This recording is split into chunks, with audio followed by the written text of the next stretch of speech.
सलीम साफ़ी साहब, ब्रेक से पहले जैसे रीमा ने बड़ी हमें तफसीलन बताया, आपकी क्या राय है?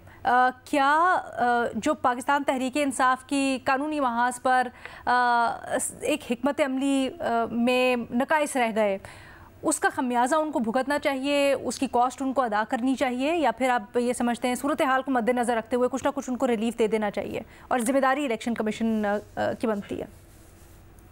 नहीं, कास्ट तो उन्होंने अदा भी कर दी और अदा भी करेंगे। लेकिन मेरे ख्याल में जब मजमूई तौर पर हम देखते हैं इन तमाम केसेस को और तमाम कार्रवाइयों को, तो इसके दो आस्पेक्ट्स हैं। एक खालिसतन तकनीकी और लीगल आस्पेक्ट हैं, और शुरू में इलेक्शन कमीशन ने भी अपनी तशरीह कर दी, जिससे रीमा जैसे माहिरीन कानून इख्तिलाफ करते हैं, लेकिन उसके तहत उसको निशान से महरूम कर दिया गया। और फिर उसके बाद ख़ुद जो रीमा बता रही है कि पीटीआई के वकला ने भी जो मौक़िफ़ लिया और जो ऑप्शन लिया, तो वो अपने लिए ठीक नहीं लिया था। अब अगर तो खालिस तकनीकी लिहाज से देखा जाए तो फिर ज़ाहिरी बात है कि ये सीटें उनका हक़ नहीं बनती। लेकिन अगर जमहूरी लिहाज से देखा जाए, अगर अखलाकी लिहाज से देखा जाए, तो आवाम ने जिसको मैंडेट दिया है तो वो सीटें उनको मिलनी चाहिए। मैं तो सिर्फ इतना इस पे अर्ज़ कर सकता हूँ, बाकी कानून का मैं ज़्यादा माहिर भी नहीं हूँ। और वैसे भी ये हमने एक गलत रीत शुरू की है कि फ़ैसलों से पहले हम कमेंट्स पे, जजेस के कमेंट्स पे इधर फैसले तबसरे शुरू कर देते हैं, और बाज़ औक़ात फिर हमें ख़ुद भी सुख्ती का सामना करना पड़ता है, फ़ैसले फिर कुछ और आ जाते हैं। तो अगर हम इसकी बजाय फ़ैसलों का इंतज़ार करें और फ़ैसलों को मौज़ूई बहस बनाएं तो ज़्यादा बेहतर होगा। आपकी बिल्कुल ऑब्जर्वेशन सही है सर, और हम बिल्कुल ऐसा कर भी नहीं रहे कि हम कोई स्पेकुलेशन कर रहे हों, ये अंदाज़े लगा रहे हों बैठ के कि क्या आना चाहिए फ़ैसला। हम बेहतर तरीके से समझने की कोशिश कर रहे हैं कि अदालत के अंदर जो दलाइल दिए गए, फिर रिमार्क्स जो दिए गए, उनसे क्या मुराद है, किन कॉन्टेक्स्ट में उनको समझा जाना चाहिए और किस तरफ जाते हुए मामला लग रहा है, सिर्फ वो जानने की कोशिश और समझने की कोशिश कर रहे हैं। ये 2-3 दिन इंतजार करना पड़ेगा ना, और कोई ज़्यादा वो तो नहीं है। अच्छा। और 2-3 दिन इंतजार के बाद फिर अदालती फैसले में सारा कंटेक्स्ट भी होता है, सारे दलाइल भी होते हैं और फैसला भी होता है, तो उस वक्त तबसरा वो उसका जवाब भी बनता है ना।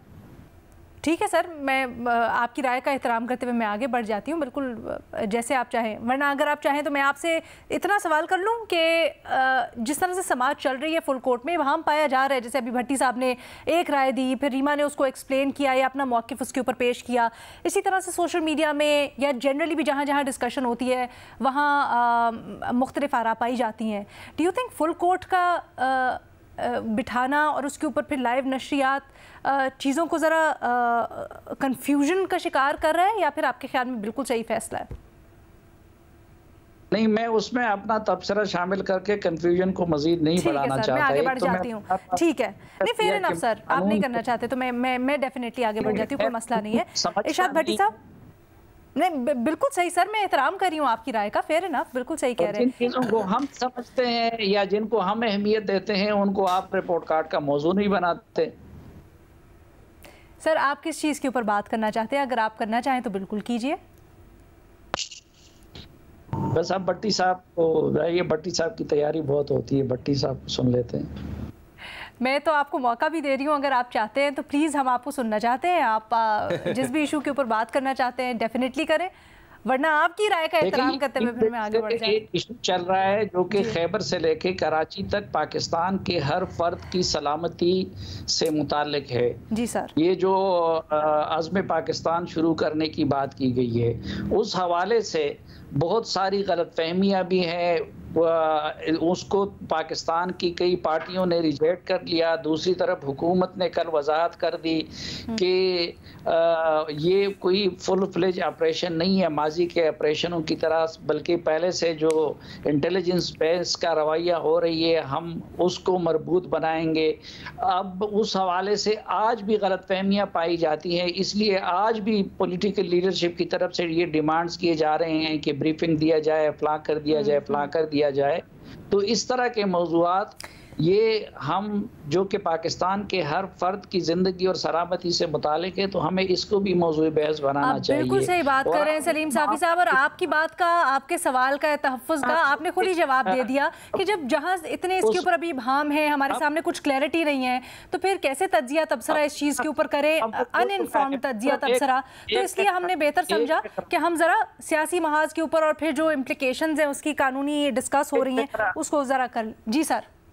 ایک فکرہ صرف، اب اتنا خلط مبوض ہو چکا ہے کہ اس کے آغاز سے پہلے اس سے متعلق کنفیوژن پھیل گیا ہے، اس لیے اب اس کے لیے ضروری ہے کہ یا پی ٹی آئی کے اس تجویز کو قبول کیا جائے کہ ان ہاؤس سیشن ہو اور اس میں آرمی چیف اور دیگر حکام ان کو بریفنگ دے، یا پھر یہ ہے کہ آل پارٹیز کانفرنس حکومت بلائے اور حکومت کی طرف سے ان کو اعتماد میں لیا جائے۔ سر، اس سے متعلق بھی جو بیانات آ رہے ہیں اس سے حکومت کی طرف سے اس میں ایسا ہے کہ کہا جا رہا ہے کہ تمام جماعتوں کو اپوزیشن سمیت آن بورڈ لیا جائے گا۔ بٹی صاحب آپ کہیے گا سر، یہ جو ابھی ہم بات کر رہے تھے اور خاص طور پر پاکستان تحریک انصاف نے کس طرح سے سیاسی جو اپنے ڈیسیجنز لیے اس کے اندر اتنے بڑے بڑے وکلا ہوتے ہوئے بھی قانونی طور پر وہ صحیح انٹرپریٹ نہیں کر پائے یا ڈیسائیڈ نہیں کر پائے، اس کی وجہ کیا سمجھتے ہیں آپ؟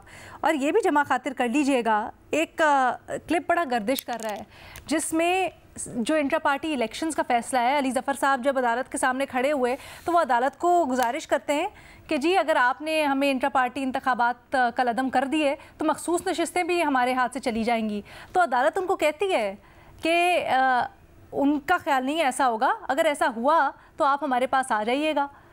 تو اس کے باوجود ایسا کیوں ہو گیا کہ پاکستان تحریک انصاف نے، جیسے ریما نے لفظ استعمال کیا، جگاڑ کو پسند کیا بجائے اس کے کہ وہ پھر اگر قانونی راستہ اختیار کر رہے تھے تو اس کو سی تھرو کرتے، فالو تھرو کرتے پورا اینڈ تک؟ میڈم شیخ، آپ کے اس لمبے سوال پر ایک شعر یاد آ رہا ہے، اور جو بلے چھیننے سے یہ فارم 47 اور مخصوص نشستوں کو بھی اس کا احاطہ کرے گا، شعر ہے، شعر سنیے گا ذرا غور سے، کہ پہلے اس نے مس کہا، پھر تک کہا، پھر بل کہا، پہلے اس نے مس کہا، پھر تک کہا، پھر بل کہا، اس طرح ظالم نے مستقبل کے ٹکڑے کر دیے۔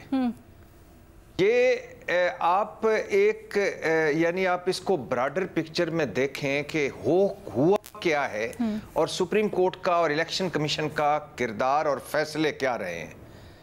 یعنی آپ کبھی سوچ سکتے ہیں کہ کسی بڑی ملک کی بڑی سیاسی جماعت سے بلے ہی لے لیا جائے؟ ایک ٹیکنیکل بات میں، کس پارٹی میں کون سے الیکشن ہوئے ہیں کہ جو اس الیکشن سے ڈیفرنٹ ہے؟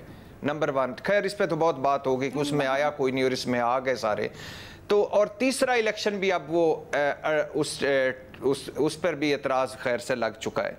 تو میڈم شیخ، ایشو یہ ہے کہ جب انصاف نہ مل رہا ہو نا، ابھی ایک بات یہاں ہوئی تھی، جب انصاف نہ مل رہا ہو، جب انسانی حقوق کی پامالی ہو رہی ہو، جب چادر چار دیواری کا تحفظ نہ ملے، جب بنیادی حقوق متاثر ہو رہے ہوں، جب الیکشن کمیشن جیسے ادارے جانبدارانہ اور متنازع فیصلے کر رہے ہوں، تب عدلیہ کی طرف دیکھا جاتا ہے، یا تب عدلیہ کو اس طرف دیکھنا چاہیے۔ جب سپریم کورٹ کا فیصلہ ہی یہ ساری بنیاد بنے یہاں تک پہنچنے کی، تو پھر سپریم کورٹ کی طرف دیکھنا پڑتا ہے۔ اور جب سپریم کورٹ کے ججز آج کہہ رہے ہوں کہ سوالات ہی سوالات ہیں، اور پریس کانفرنسیں اور الیکشن کمیشن اور پھر فیصلے اور پھر سارے، اور پھر آج سپریم کورٹ کا جج ہی کہہ رہا ہو کہ ہم نے irrelevant کیسوں پر از خود نوٹس لیے، اگر ہم یہ جو لے لیتے نوٹس 8 فروری الیکشن پر، تو یہ ایک پرفیکٹ کیس تھا، اس پر جب ہم تبصرے کریں تو اس کو نہ کہنا چاہیے کہ یہ کوئی بیانیہ ہے، نہ کہنا چاہیے کہ یہ کوئی جگاڑ ہے، نہ کہنا چاہیے کہ یہ کوئی ٹیکنیکل مسئلہ ہے۔ یہ جو ٹیکنیکل مسئلے پچھلے 76 سالہ ہماری تاریخ میں ہمیں درپیش ہیں، یہ وہ ٹیکنیکل مسئلے ہیں۔ اب ایشو یہ ہے میڈم شیخ کہ اب آپ کیا کر لیں گے؟ جو کچھ ہونا تھا ہو چکا ہے، دے دیں ان کو بلہ واپس۔